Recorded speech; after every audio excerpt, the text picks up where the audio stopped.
Fala pessoal, tudo bom com vocês? Eu sou o psicólogo Antônio Fernandes e sejam bem-vindos ao meu canal. No vídeo de hoje eu vou dar continuidade à série Conhecendo a Psicologia, que é uma série que eu estou fazendo para que vocês possam conhecer um pouquinho mais sobre o universo da psicologia. Então se você quiser conhecer um pouquinho mais sobre o universo da psicologia, se inscreve no canal e ativa o sininho para não perder nenhuma notificação de vídeo novo que sair aqui do canal. Lembrando que todas as terças-feiras às 19 horas sairá um vídeo novo aqui no canal sobre a série Conhecendo a Psicologia. Então se você não quiser perder, se inscreve aí. E no vídeo da semana passada, que deu início a essa série, eu falei um pouquinho sobre os princípios que regem a profissão da psicologia.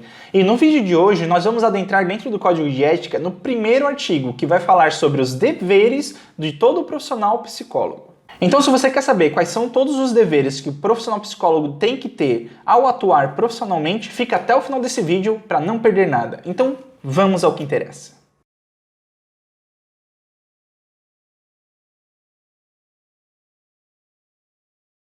No primeiro artigo do Código de Ética, existem 12 itens que vão categorizar os deveres do profissional psicólogo em sua atuação profissional. Então, para que esse vídeo não fique tão maçante, eu vou ler 2 ou 3 e depois vou explicar um pouquinho sobre eles para que ele não demore muito e a gente possa abordar todos eles nesse vídeo. Então vamos lá. O item A do artigo vai dizer que é dever do psicólogo conhecer, divulgar, cumprir e fazer cumprir esse código, e o item B, assumir responsabilidades profissionais somente por atividades para as quais esteja capacitado pessoal, teórica e tecnicamente. Então o primeiro item dessa lista é o mais óbvio. À medida que eu me formo em psicologia, que eu me torno um psicólogo, eu sou obrigado a cumprir com esse código de ética, assim como qualquer outra profissão tem que cumprir com o seu próprio código de ética profissional.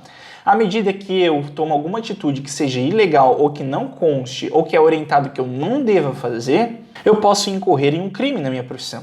Então, por exemplo, a psicologia existe uma regra do sigilo. Tudo que é trazido no consultório, eu não posso revelar a ninguém.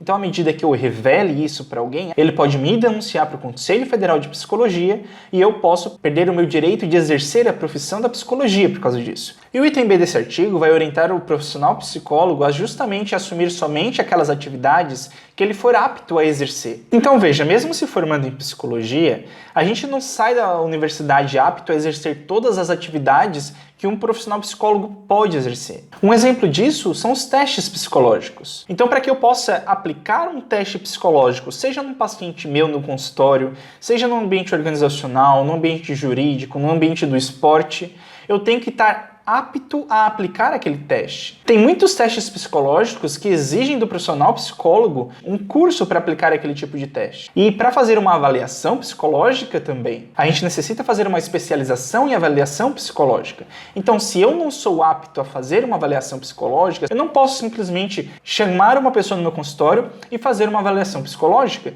porque o risco de avaliar um teste de forma errada é muito grande. Então eu não posso exercer aquilo que eu não sou apto para exercer. O item C deste artigo vai dizer que o psicólogo deverá prestar serviços psicológicos de qualidade, em condições de trabalhos dignas e apropriadas à natureza desses serviços, utilizando princípios, conhecimentos e técnicas reconhecidamente fundamentados na ciência psicológica, na ética e na legislação profissional. Então esse item vai abordar 2 aspectos. O primeiro é o ambiente. No ambiente, ele vai dizer que a gente tem que trabalhar em ambiente apropriado para cada função que a gente for exercer. Por exemplo, se eu vou trabalhar num ambiente clínico, eu tenho que ter um consultório ou um ambiente onde eu possa promover sigilo para o meu paciente. Então o ambiente clínico tem que ser um ambiente apropriado para que a gente possa exercer a função clínica do psicólogo. E o segundo ponto vai frisar que a gente deve utilizar técnicas reconhecidas pela ciência psicológica para atuar nos nossos ambientes de profissão. Então, por exemplo, por mais que muitas pessoas acreditem em signos, horóscopos, esses tipos de pseudociências, a gente não pode utilizar isso no contexto clínico, porque eu não posso dizer assim, você é assim mesmo porque você é ariano, ou porque você é aquariano, por exemplo, que é o meu caso, né? Eu sou aquariano. Eu não posso utilizar isso como um método para analisar um perfil psicológico de um paciente, por exemplo, porque isso não é uma técnica científica reconhecida. Eu tenho que utilizar de teorias da personalidade para mim poder compreender os aspectos daquele paciente, teorias da personalidade principalmente reconhecidas pela psicologia, porque hoje existem várias teorias de personalidade que não são reconhecidas pela psicologia. Então a gente tem que estar muito atento a todos esses instrumentos para que a gente não infrinja esse código de ética. O item D dirá que o psicólogo deverá prestar serviços profissionais em situações situações de calamidade pública ou de emergência, sem visar benefício pessoal, e o item E, estabelecer acordos de prestação de serviços que respeitem os direitos do usuário ou beneficiário dos serviços de psicologia. Para ilustrar o item D, a gente pode pensar na realidade que estamos vivendo atual, desse contexto de pandemia que estamos vivenciando. O psicólogo ele deverá prestar assistência nessas situações de emergência, principalmente para os profissionais da saúde que estão passando por toda a linha de frente, sem visar um benefício pessoal. Nós, como somos um serviço de saúde, nós devemos privar pela saúde das pessoas. Em primeiro lugar, em detrimento de um benefício pessoal que a gente possa receber, do nome que vai estar sendo divulgado, ou dos valores que a gente vai estar recebendo por aquele serviço, né? A gente tem que privar primeiramente para a saúde das pessoas, em detrimento de um benefício pessoal que a gente for receber em troca. E o item E vai trazer justamente a questão dos acordos de prestação de serviços que a gente tem que fazer quando a gente for prestar algum serviço psicológico para alguém, sempre respeitando os direitos daquelas pessoas que vieram buscar pelo nosso serviço. Então, se a gente for fazer psicoterapia com alguém, por exemplo, a gente tem que dar garantias da prestação do nosso serviço para aquela pessoa, prestando todo o auxílio necessário para aquelas pessoas, esclarecendo as dúvidas que forem necessárias também, para que aquele serviço seja feito de uma forma honesta e transparente. Principalmente quando se trata da negociação de valores. A gente sabe que o valor é algo muito delicado quando se trata de saúde, né? A psicologia tem que ser valorizada, porém a gente tem que levar em consideração também a realidade social daquela pessoa, para que ela não fique desassistida só porque não tem o dinheiro para pagar aquela sessão de terapia. E o item F vai dizer que o psicólogo deverá fornecer a quem de direito, na prestação de serviços psicológicos, informações concernentes ao trabalho a ser realizado e ao seu objetivo profissional. E no item G, informar a quem de direito os resultados decorrentes da prestação de serviços psicológicos, transmitindo somente o que for necessário para a tomada de decisões que afetem o usuário ou beneficiário. Então o item F vai trazer justamente a questão da transparência nos serviços que a gente vai prestar de acordo com o objetivo do serviço. Então, por exemplo, se chega uma pessoa no consultório com ansiedade, eu não posso, em hipótese nenhuma, dizer que eu vou curar a ansiedade daquela pessoa. Porque muitas vezes a ansiedade não pode ser curada somente com tratamento psicológico. Muitas vezes a ansiedade não pode nem ser curada, ela pode ser abrandada. Porque a ansiedade ela tem fatores tanto ambientais, fisiológicos, como psicológicos. Então eu não posso dizer assim, eu vou curar a sua ansiedade, não precisa nem tomar remédio, por exemplo. Não, a gente tem que ser o mais transparente possível para aquela pessoa. A gente tem que informar ela que talvez a ansiedade dela tenha esses dois fatores e que esses dois fatores eles precisam ser trabalhados em conjunto. Fazer aquela pessoa entender que para trabalhar a ansiedade ela tem que passar por um processo terapêutico e esse processo terapêutico pode demorar um tempo que talvez seja indeterminado. A gente pode até negociar sessões. Vamos fazer um pacote de 10 sessões, mas dando a entender que talvez essas 10 sessões podem não ser suficientes de acordo com o grau de ansiedade que ela está tendo, e se está tendo um tratamento psiquiátrico junto ou não. Então muitas coisas podem influenciar, e a gente não pode ser negligente e dizer para o paciente, não, eu vou curar a sua ansiedade, fica tranquilo que 10 sessõezinhas são suficientes. A gente não pode fazer isso.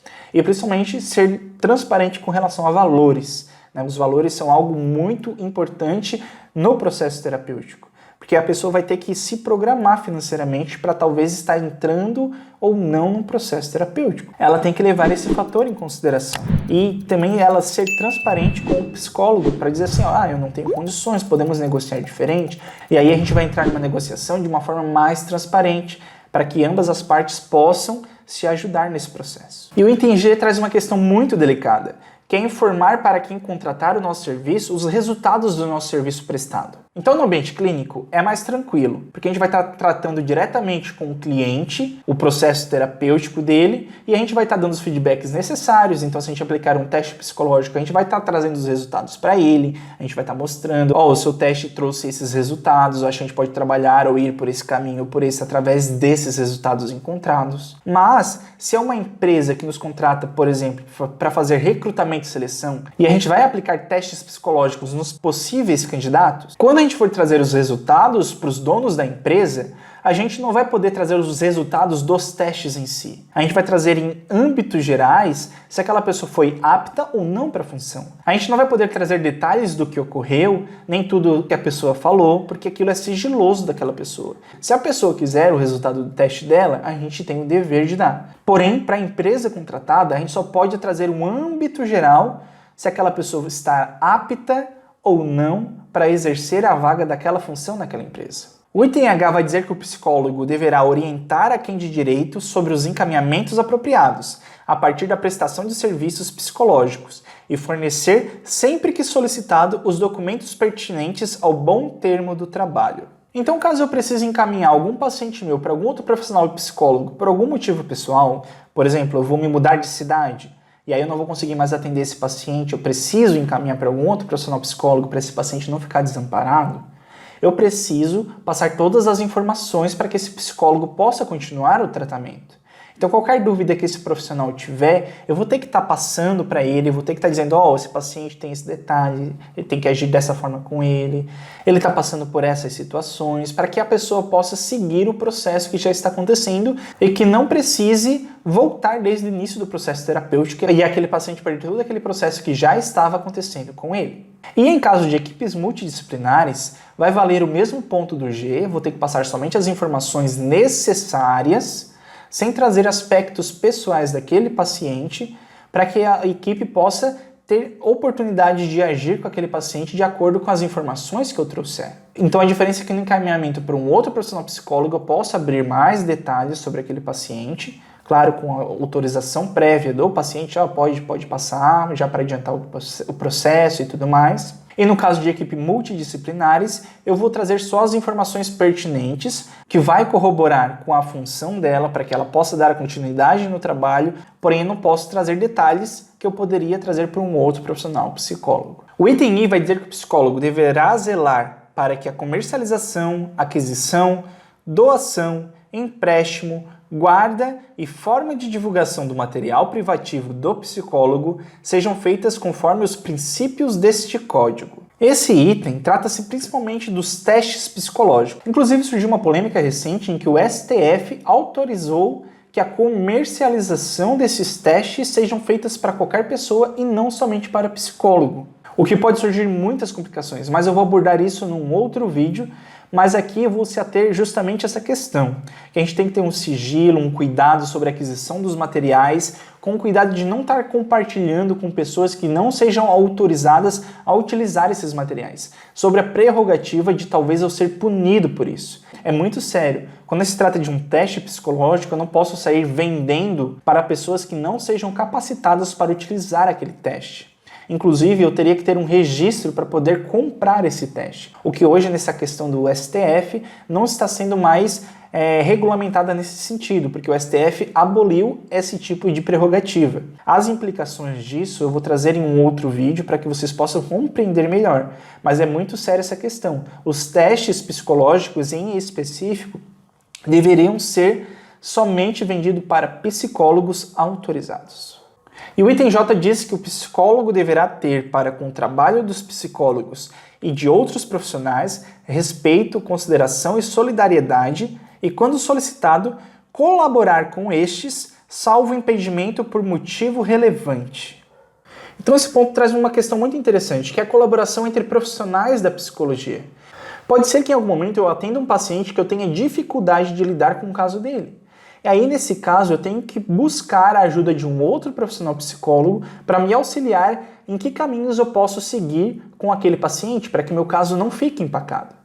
Lembrando que o sigilo profissional do psicólogo não se atém a outros psicólogos. Eu posso fazer um compartilhamento de caso com outros psicólogos se eu for fazer uma supervisão clínica, por exemplo. Então eu procuraria uma supervisão clínica para aprender a lidar melhor com aquele caso. Vamos supor que eu não sei lidar direito com casos de ansiedade e um paciente veio e no decorrer do caminho eu percebi que ele é ansioso, que ele tem ansiedade. Então eu peço a ajuda de um outro profissional para me ajudar, dar dicas de como eu posso lidar com esse paciente, que técnicas eu posso usar para poder abordar com ele essa questão da ansiedade e diminuir esses estados ansiosos naquele paciente. E também traz a questão do respeito a outras profissões. Vamos supor que eu atendo um paciente e outra profissão, uma fisioterapia ou um psiquiatra, atende esse mesmo paciente. Se ele solicitar alguma ajuda em algum aspecto que diz respeito à profissão da psicologia, a gente tem que prestar. A gente não pode menosprezar a profissão do outro. A gente tem que ser profissões complementares que vão ajudar aquele paciente a melhorar. Então a gente tem que sempre prestar um auxílio quando necessário. Assim como a gente pode solicitar um auxílio também. Eu estou com dificuldade de diagnosticar esse paciente. Talvez o psiquiatra possa. Então eu vou lá e converso com o psiquiatra. Eu estou com dificuldade, eu estou conversando com o fulano de tal. Que tipo de diagnóstico você já teceu sobre ele? E aí a gente vai debatendo e vai encontrando um diálogo saudável para poder trabalhar e tratar aquele paciente. Claro que nesse caso a gente não abriria questões pessoais do paciente, traria questões mais superficiais somente para entender o contexto e sanar as dúvidas necessárias. Mas a gente não abriria questões pessoais que a gente poderia abrir com outros profissionais psicólogos. O item K vai dizer que o psicólogo deverá sugerir serviços de outros psicólogos sempre que, por motivos justificáveis, não puderem ser continuados pelo profissional que os assumiu inicialmente, fornecendo ao seu substituto as informações necessárias à continuidade do trabalho. Então eu já havia abordado essa questão no outro item anterior. Vamos supor que o paciente trouxe uma questão pessoal onde o pai dele faleceu. E o meu pai também faleceu recentemente. Então quando ele vai trabalhar essas questões, eu fico muito tocado, eu não consigo trabalhar, não consigo aprofundar por um bloqueio emocional meu. Eu tenho o dever de encaminhar esse paciente, de sugerir outro profissional que vai poder ajudá-lo a enfrentar aquela situação. E eu tenho o dever também, nessa questão, de trazer todos os detalhamentos para aquele novo profissional, de trazer as informações necessárias para que ele possa continuar com aquele atendimento. Então, se por algum motivo justificável como esse que eu trouxe agora, eu não puder continuar o tratamento com um paciente, eu não posso, em hipótese nenhuma, ignorá-lo, começar a ignorá-lo, não responder mais as mensagens, não atender mais, começar a desmarcar os atendimentos. Pelo contrário, se eu ver que eu estiver fazendo esse movimento, eu devo encaminhá-lo a outro profissional psicólogo que também esteja qualificado para lidar com esta situação. E o item L, o último item dessa lista, vai dizer que o psicólogo deverá levar ao conhecimento das instâncias competentes o exercício ilegal ou irregular da profissão, transgressões a princípios e diretrizes deste código ou da legislação profissional. Então, de maneira simples, se eu tiver conhecimento de algum profissional que está agindo de forma ilegal na profissão da psicologia, seja por questões de sigilo ou de utilizar de abordagens que não são reconhecidas como uma abordagem da psicologia, eu devo denunciá-lo. Eu devo levar às autoridades competentes que esse profissional está tendo uma atitude irregular com a profissão, que está denegrindo a profissão e que está causando até mesmo um malefício ao paciente que ele está atendendo, para que este profissional não cometa mais essas atrocidades e que a lei possa ser aplicada sobre ele. Então é isso, pessoal, chegamos ao final do nosso vídeo. Espero que vocês tenham gostado. Se você gostou desse vídeo ou está gostando dessa série, não esquece de deixar o seu gostei e não se esquece também de se inscrever no canal e ativar o sininho para não perder nenhuma notificação de vídeo novo que sair aqui do canal. Lembrando que sai vídeo novos todas as terças e quintas-feiras. Às terças está saindo a série Conhecendo a Psicologia e às quintas sai vídeo sobre análise psicológicas, dicas e aconselhamentos totalmente aplicáveis à sua vida cotidiana. Então se inscreve no canal para não perder nada. Eu vou ficando por aqui, pessoal, e até a próxima.